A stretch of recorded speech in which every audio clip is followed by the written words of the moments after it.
예전에 듣지도 보지도 않아 경험하지도 못한 지금 악재들이 계속 일어나고 있습니다. 정치적으로나 경제적으로나 사회적으로나 문화적으로나 심지어 의료계니 코로나19까지 겹쳐서 백성들로 하여금 힘들고 무기력하게 만들며 의욕상실에 걸려서 삶의 끈을 놓아서 방향을 잃어버리게 만드는 이때에 성도들은 은혜 충만하지 않고서는 내일의 기쁨과 즐거움과 보람도 의욕도 상실하게 되고 말 것입니다. 종교개혁자 마틴 루터는 하나님의 은혜를 이렇게 말합니다. 마른 땅을 적시는 여름철의 장마비와 같다 그랬습니다. 장마비가 없다면 모든 산천 조목이 자랄 수가 없습니다. 대지라 사람들도 내나르고 시들어버리고 말 것입니다. 그러므로 장마비는 우리의 육체와 마음까지도 평화롭게 하고 힘을 안겨줄 줄로 믿습니다. 특별히 중동 지역에는 비가 잘 오지 않습니다. 1년에 한 번 정도 비가 오는데 이때 오는 비는 바로 장마비가 내리는 겁니다.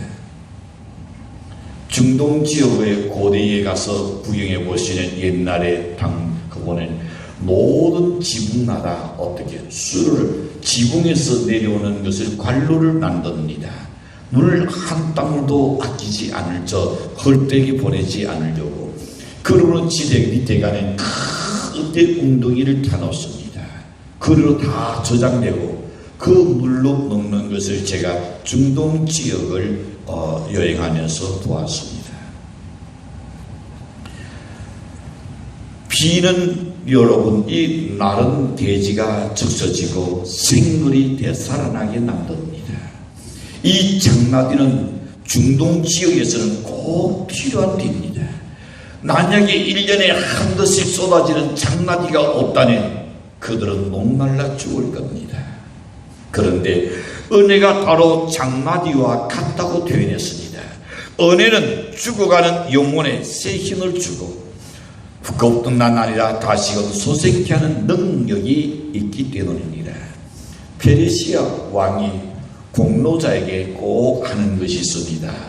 금메달을 주기나 아니면 키스를 해 주었다는 겁니다. 근데 하루는 왕이 자기가 아끼는 사람 여러 사람을 불렀습니다. 그리고는 첫 번째 사람에게 금메달 큰 것을 하나를 목에 턱 걸어주는 순간에 이 사람은 굉장히 행복했다는 겁니다.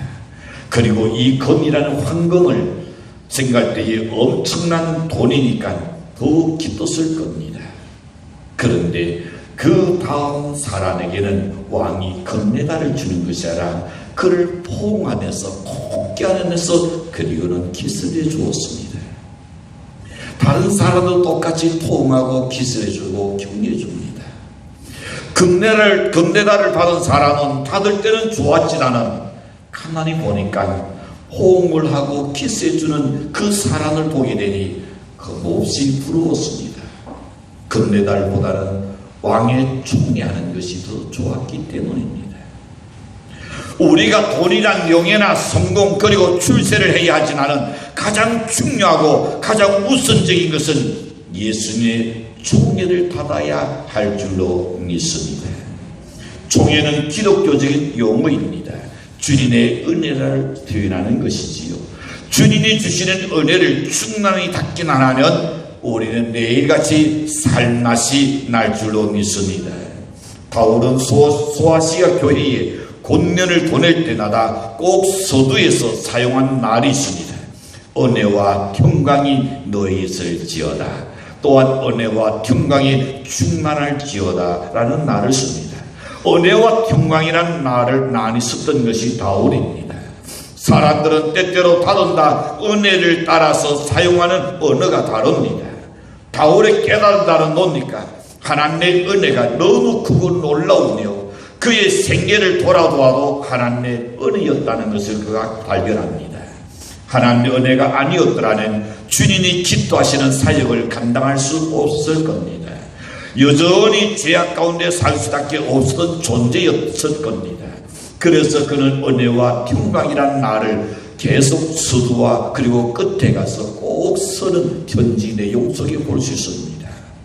고대 페르시아에서의 왕의 은총을 받기 원한다면, 즉 왕의 은총을 받기다 하면 서로 법을 어길지라도 용서를 받을 수 있습니다. 예를 들어 볼까요? 에스더는 법을 어겼습니다. 그러나 왕의 총애를 받으니까 그를 살려주었고 그가 간구하는 소원까지 왕이 다 들어주었습니다. 이만큼 왕의 총애를 받는다는 것은 대단한 겁니다. 다윗은 과거의 정상적인 당도로 주님을, 즉 하나님을 잘 섬긴다고 그는 스스로 자부했던 사람입니다. 그런데 그가 어느 날 진리를 깨닫고 난 후에 그는 이렇게 말합니다. 나는 죄인 중에 괴수요. 너무도 큰 죄인이었다는 것을 그가 깨닫습니다. 그 후에 그는 감격해서 은혜라는 단어를 아주 귀하게 여겼던 사람입니다. 은혜가 충만하는 심령의 평화가 넘칩니다. 나오면은 기쁨과 행복감이 넘칩니다. 삶에는 활력이 불어넣어지게 될 줄로 믿습니다. 어떤 상황에서도 여러분 감사하게 될 겁니다. 좋은 품격을 지니게 되는 것이지요. 우리가 명예와 권력이 높아지는 좋은 품격을 갖게 되라고 생각하진 않은, 그러나 높아지기 위해서 남모르는 고민도 있고 남모르는 고통도 있고 남모르는 아픔도 그들에게는 다 있었던 과정입니다. 하나님의 총애를 받는 것은 날로 닿을 수 없는 기쁨입니다. 하나님을 더욱 영원롭게 하는 것은 은혜가 충만했기 때문에 하나님을 영원롭게 할 수 있다고 믿습니다. 그러면 어떻게 하는 은혜를 충만히 받게 될까요? 첫 번째 생각해 봅니다. 주어진 기회를 소홀히 여기지 말아야 합니다.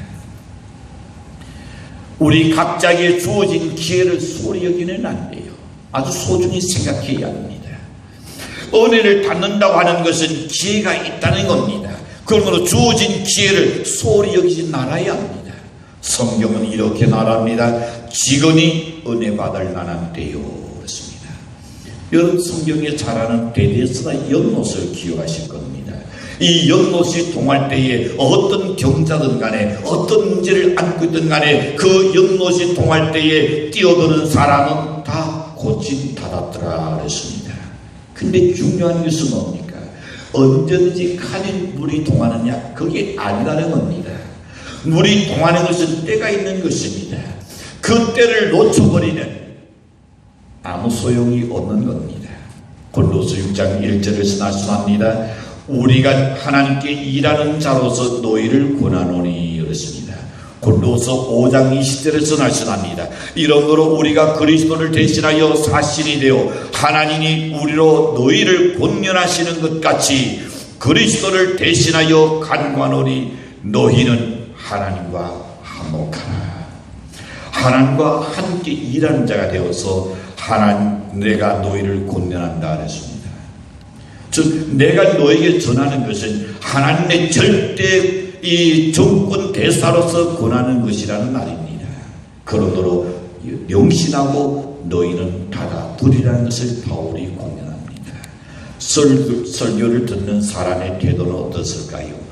교육 수준이나 명예나 권력 등의 조건이 아닙니다. 그러므로 바로 지금 이 순간에 겸손하게 우리 마음을 띄워놓고 하나님의 말씀을 받아들이는 것이 대단히 중요합니다. 달면 삼키고 써면 됩니다는 옛날이 있습니다. 그래서는 안 된다 말입니다.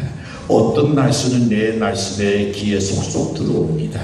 어떤 말씀은 아예 내 가슴을 오히려 찔러내서 불편하게 만듭니다. 그건 어떨까요? 내가 잘하고 있는 것에 대한 하나님의 격려의 말씀은 들을까요? 아니죠. 내가 잘못하고 있는 것을 하나님이 나를 지적한다면 그것도 받아들여야 할 줄로 믿습니다. 어느 목사님께서 그 옛날 군대에서 박격포 사수로 있을 때의 이야기를 합니다. 식사기에는 무시래기 2개를 딱 준다는 거예요. 그걸로 바다 공기를 넣어야 하고 그렇게 먹고 지냈다는 거예요. 군생활을. 그래서 지금도 그는 반찬이 없다든지 낯이 없어도 자기 아이들에게 절대 불평하지 못하게 한다는 것입니다. 담요 한 장으로 지낸 것을 기억하면서 잠자리가 불편하다고 하면 불평하지 못하게 한다고 합니다. 은혜도 마찬가지입니다. 편식은 영적인 성장의 장애가 됩니다. 지금이 바로 하나님 내게 은혜를 주실 때라고 생각해야 합니다. 지금은 바로 숨을 쉬고 있는 지금을 말합니다. 이 순간을 이야기하고 있습니다. 내 손과 내 발이 움직이고 내 눈이 끈덕이고 있는 이 순간 날입니다. 지금 현재를 말하는 겁니다. 은혜는 내일로 닫을 수도 있을 겁니다. 또 전에 아마 닫을 수도 있을 것입니다. 그러나 지금 이 시간은 내 것이 아닙니다. 즉 지나간 시간은 내 것이 아닙니다. 앞으로 닥쳐올 것도 우리가 장담할 수 없고 도장할 수 없는 겁니다. 가장 중요한 것은 지나간 시간은 아니요 앞으로 다가올 시간이 아니라 이 시간이 중요한 줄로 믿습니다. 지금 코로나가 지나니까 코로나 다 끝나는 그때 내가 신앙생활 열심히 하고 예배생활 열심히 하지, 그게 아니다 말입니다. 그때까지 내가 산다고 누가 도장합니까? 그때까지 내가 건강하게 지낼 수 있다고 누가 도장할 수 있습니까? 하나님이 원하시는 것은 그럴 수 있겠지 나는. 그러나 지금 이 순간을 하나님이 원하시는 줄로 믿습니다. 스코틀랜드에 위스킨이라는 목사가 있습니다. 그의 아내 스카렛이라는 부인이 있습니다.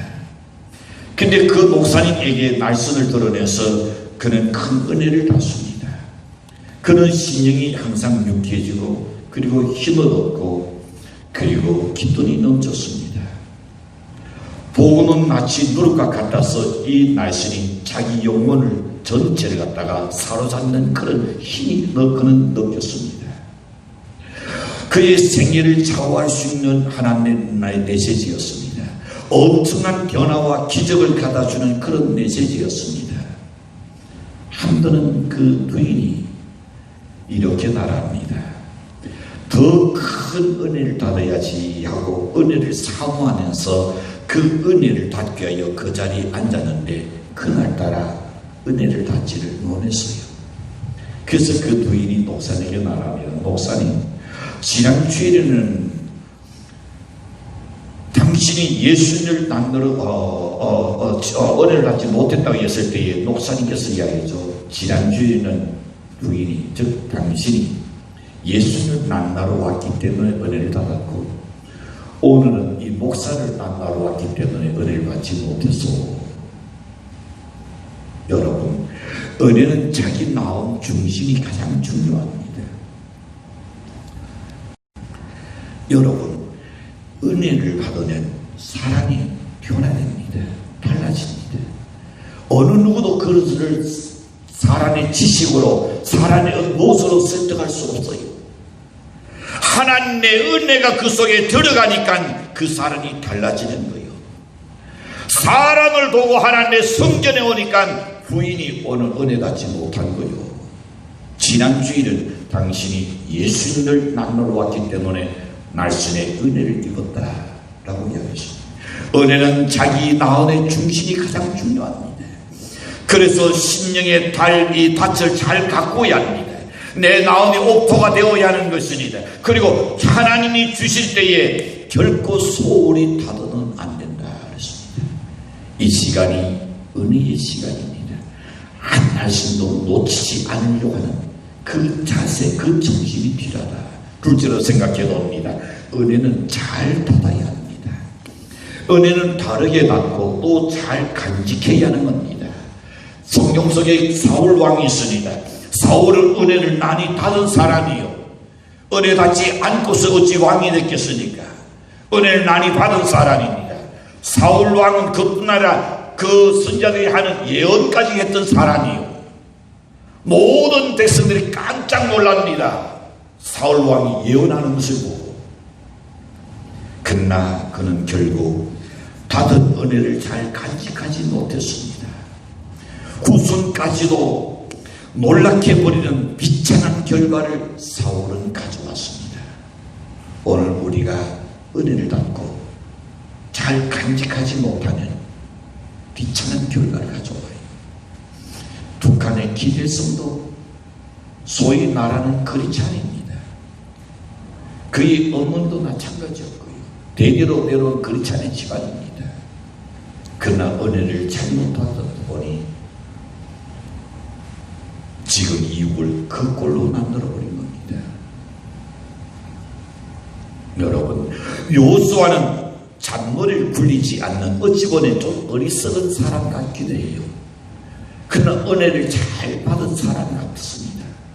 그것도 그런 것이 모세가 시내산에 올라갈 때에 요수아에게 이야기합니다. 너는 아래에서 기다리라 했습니다.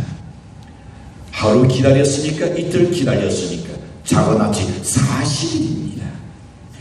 40일간 그 중간 사이에 어디 됐을까 하고 한번 좀 찾으러 올라가 볼만도 한데 요수아는 그러지 않았어요.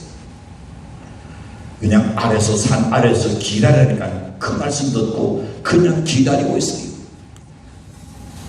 좀 멍청한 것 같지 않아요? 전혀 생각이 안 돌아가는 사람 같지 않느냐 말이에요.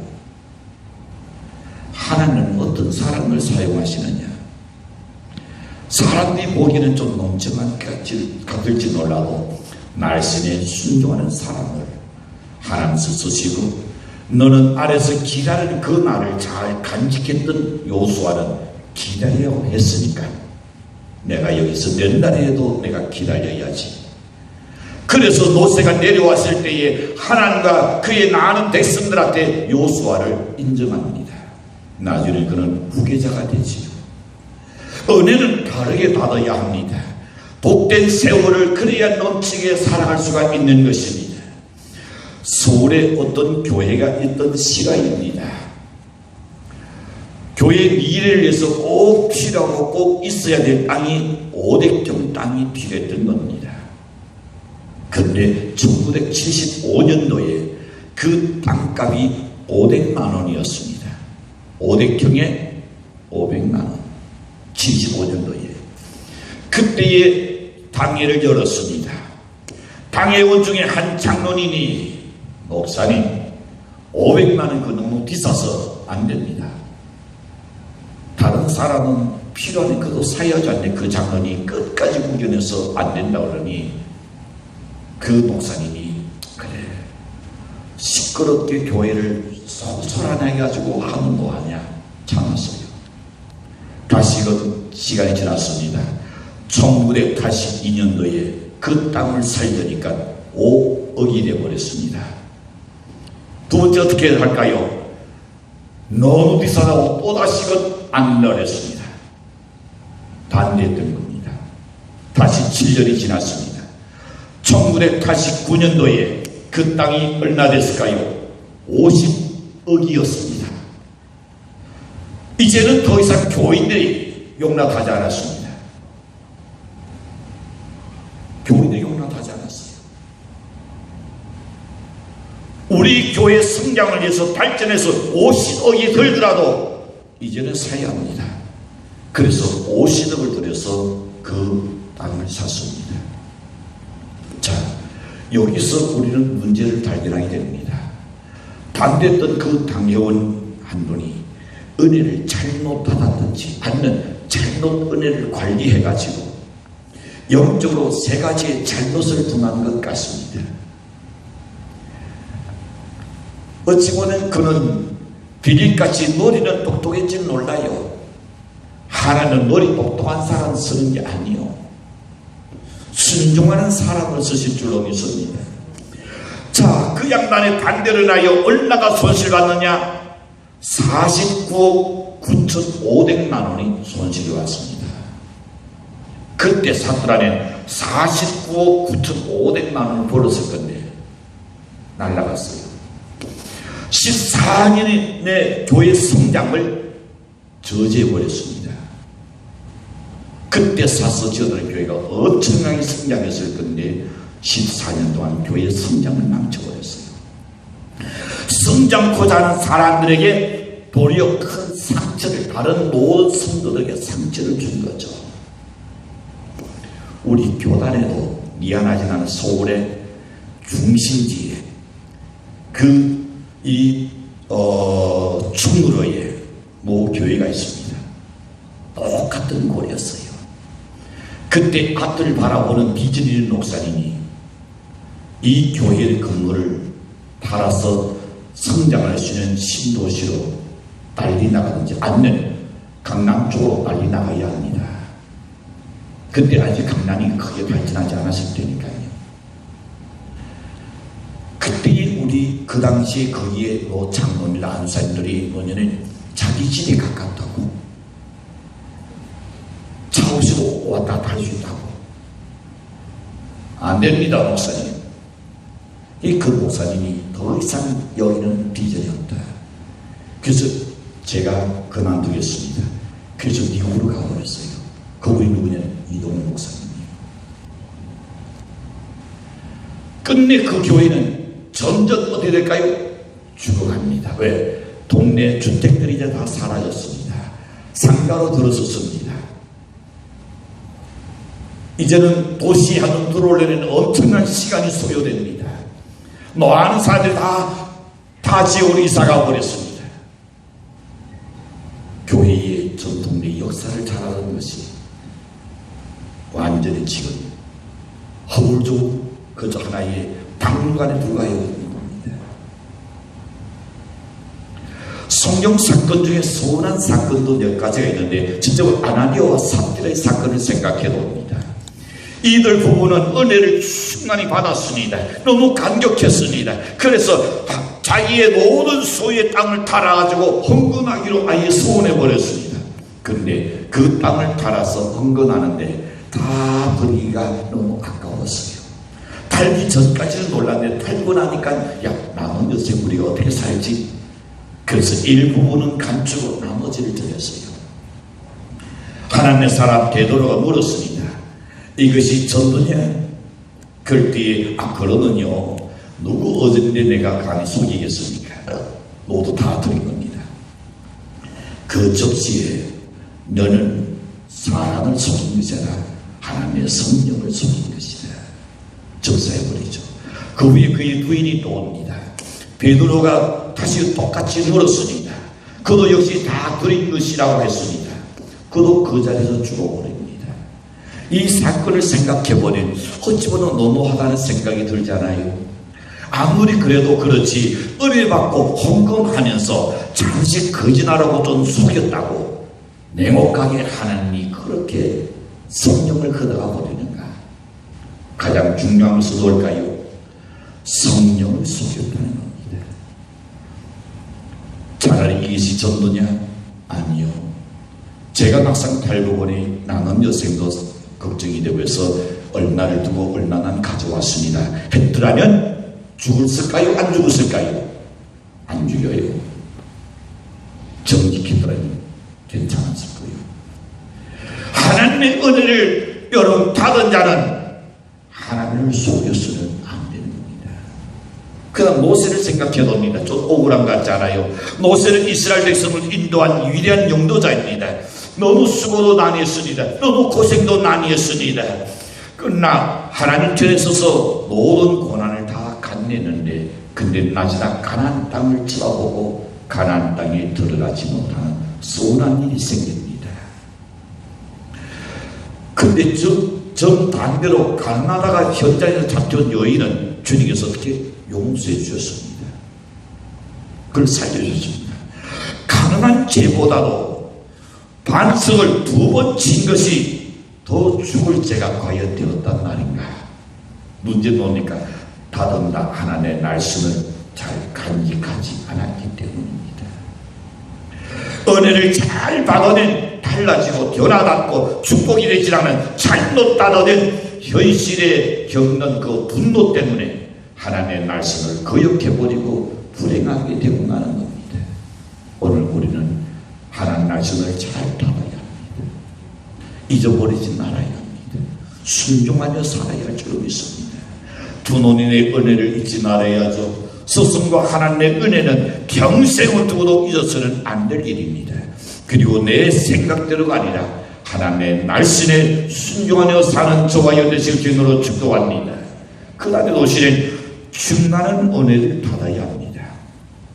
신앙생활은 은혜가 충만해야지, 은혜가 충만하지 못하면 잘못된 것입니다.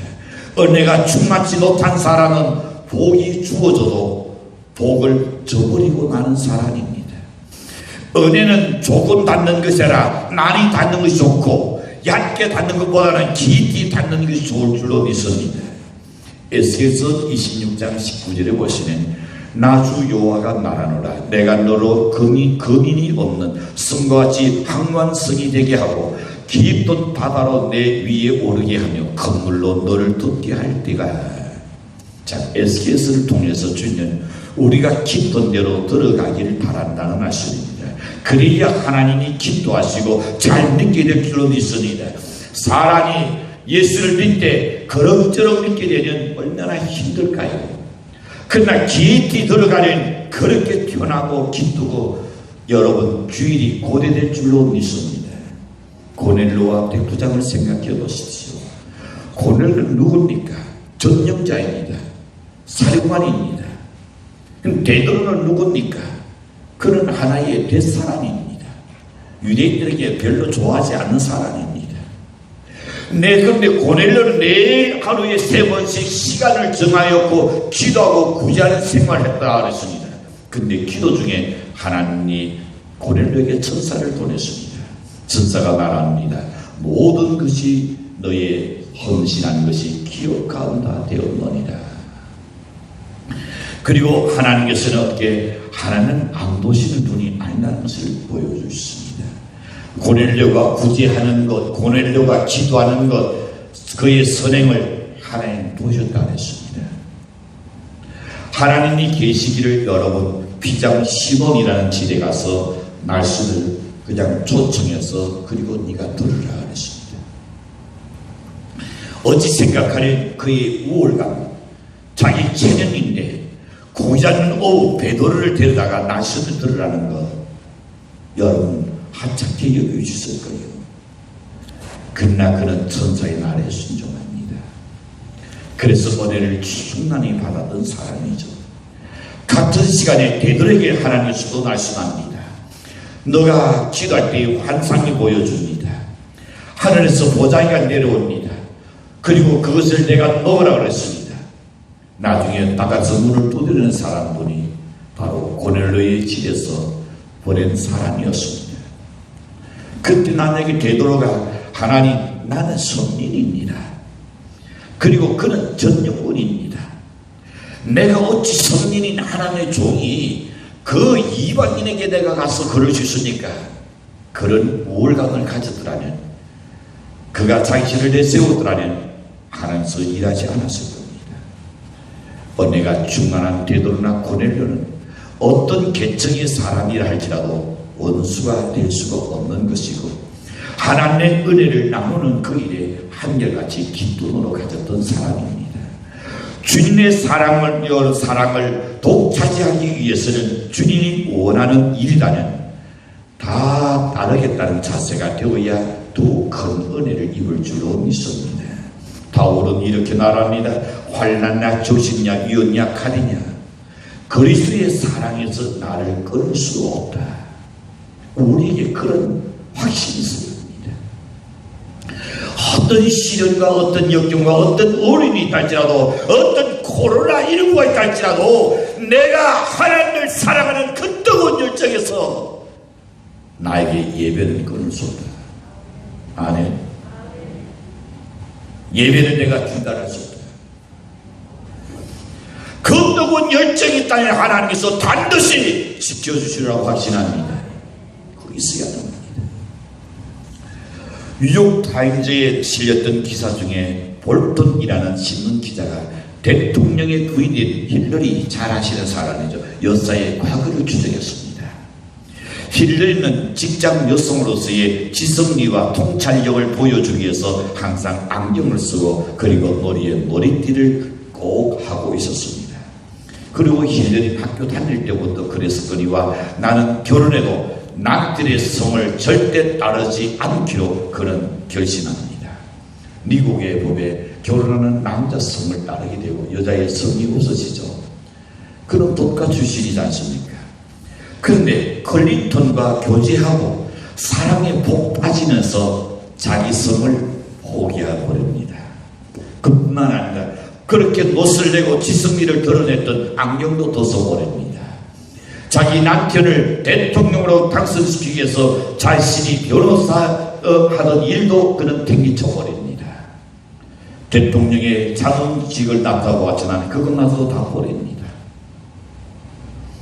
1995년 정월 초하루부터 앞치마를 하고 부엌에서 땀을 굽고 남편의 뒷바라지를 합니다. 모든 것을 그는 자기 자신이라는 것은 다 포기해버렸어요. 오직 남편의 총애를 받으면서 내 남편을 이 나라의 대통령을 만들겠다. 이것이 힐러리가 생각했던 겁니다. 힐러리가 학교 다닐 때부터 그런 친구들에게 이야기합니다. 너는 장착군이 뭐냐? 나는 대통령의 부인, 나는 대통령을 부인인데 동시에 내가 대통령을 만드는 사람이 되겠다 그랬어요. 그 말을 고지 들었을까 사람들이요? 다 웃었습니다. 대통령의 부인 되지만 내가 대통령을 만들는 그런 사람 되겠다는 꿈이었습니다. 그러나 어디 됐습니까? 끝내는 그렇게 만들어냈습니다. 여러분, 우리가 주님의 총애를 충만하게 위해서는 내 고집을 버려야 합니다. 내 죄악을 버려야 합니다. 내 체면도 버려야 합니다. 나의 고정관념도 버려야 합니다. 다 버리기 시작할 때에 하나님께서는 우리에게 은혜를 충만히 부으실 줄로 믿습니다. 사랑하는 여러분, 어느 때에 은혜를 받아야 합니까? 바로 지금인 줄로 믿습니다. 이 어려운 시기에, 이 코로나는 어려운 시기에, 이 순간에 우리가 은혜를 충만히 받아야 할 줄로 믿습니다. 오늘날의 시대는 더욱 충만히 받아야 합니다. 그럴 때에 하나님의 영육간에 더욱 충만한 은혜를 저와 여러분에게 부으실 줄로 확신합니다.